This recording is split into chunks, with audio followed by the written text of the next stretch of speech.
लीजिए सुनिए सिंहासन बत्तीसी के 32वें भाग 31वीं पुतली कौसल्या को मेरी यानी समीर गोस्वामी की आवाज में। कौसल्या 31वीं पुतली बोली, सुन राजा भोज, तू बड़ा मूर्ख है जो कहा नहीं मानता, और साहस को तू सहज कर जानता है। कंचन की बराबरी पीतल नहीं कर सकता, और हीरे के बराबर शीशा नहीं होता, और चंदन के गुण को नीम नहीं पाता। इससे तू 1000 अपने जी में मंसूबा किया कर, लेकिन राजा वीर विक्रमाजीत के बराबर तू नहीं हो सकता। और उसके सिंहासन पर बैठते हुए तुझे शर्म नहीं आती? इतनी बात उस पुतली की सुनते ही राजा भोज अपने जी में बहुत सा लजाया, और राजा ने अपना जातिब धिक्कार कर माना। फिर इतनी बात पुतली ने कही कि सुन राजा, मैं एक दिन की बात राजा वीर विक्रमाजीत की तेरे आगे कहती हूं कि जब राजा के मरने के दिन नजदीक आए, तब राजा को मालूम हुआ, और मालूम करके बाईनगर में गंगा तीर पर एक मंदिर बनवाया। जब वो मंदिर बन चुका, तब आप भी वहीं जा रहा। तमाम मुल्कों में खबर की कि जो कोई दान लिया चाहे सो बाईनगर में आकर ले, और जितने ब्राह्मण पंडित भाट भिखारी आए, तिन्होंने मुंह मांगे दान पाए। ये खबर देवताओं को भी पहुंची। इसमें बहुत से देवता रूप बदल बदल दान लेने का बहाना कर राजा का सत देखने आए, और आकर जो जिसके जी में आया सो मांगा, और राजा ने भी सोई दिया। जब दान ले चुके, तब राजा के सोई खड़े हो असीस दे कहने लगे कि धन्य है राजा विक्रम तेरे तई, और धन्य है तेरे माता पिता को कि तूने ऐसा शाका बांधा कि तीनों लोक में तेरी निशानी रहेगी।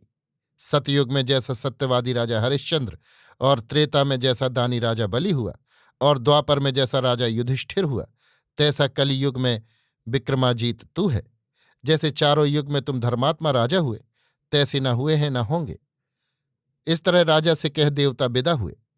इतनी कह पुतली बोली कि सुन राजा भोज, देवता तो सब विदा हो गए, और राजा जाकर महल के झरोखे में बैठा। इतने में एक राजा को किसी ऋषि ने श्राप दिया था, सो वो सोने का हिरन बनकर राजा वीर विक्रमाजीत के सोही आया। राजा ने देखते ही उसके मारने को कमान और तीर उठाया, चाहे कि राजा बाण मारे। इसमें वो हिरन बोला कि मैं अगले जन्म का ब्राह्मण हूं, मारे भूख के दिन रात फिरता हूं। एक सिद्ध से मैंने अपनी मुक्ति मांगी थी, उसने मुझे हिरन किया। फिर मैंने उस सिद्ध से कहा कि महाराज, तुमने मुझे हिरन तो बनाया, पर मेरी गति आगे किस तरह होगी? तब उसने मुझसे कहा, कलयुग में राजा वीर विक्रमाजीत बड़ा दाता होगा, उसका जब तू जाकर दर्शन करेगा तब तेरी मुक्ति होगी, इसलिए मैं तेरे दर्शन को आया हूं। राजा ने उसकी बात सुनकर हंस दिया, और उस हिरन ने उसी समय अपना शरीर त्याग किया। राजा ने उस हिरन को जलाकर गंगा में बहा दिया, और बहुत सा उसके नाम यज्ञ किया। इतना कह पुतली बोली, सुन राजा भोज, तू उसके बराबर क्यों कर हो सकता है? और तू अपने जी से ये बात दूर कर, सिंहासन को लेकर अभी तुरत गड़वा दे, जहां से लाया है तहां पहुंचा दे। इतनी बात सुन राजा भोज अपने जी में सोचने लगा, और जवाब कुछ न बनाया, और निपट निराश हो अपने मंदिर में आया। वो दिन इसी तरह गुजर गया। अपने मकान में आ रात उसी चिंता में बिताई। सवेरे हुए मन में बैराग्य लिए जा सिंहासन के पास खड़ा हुआ। तब भानुमती 32वीं पुतली बोली। अभी आप सुन रहे थे सिंहासन बत्तीसी के 32वें भाग 31वीं पुतली कौसल्या, मेरी यानी समीर गोस्वामी की आवाज में।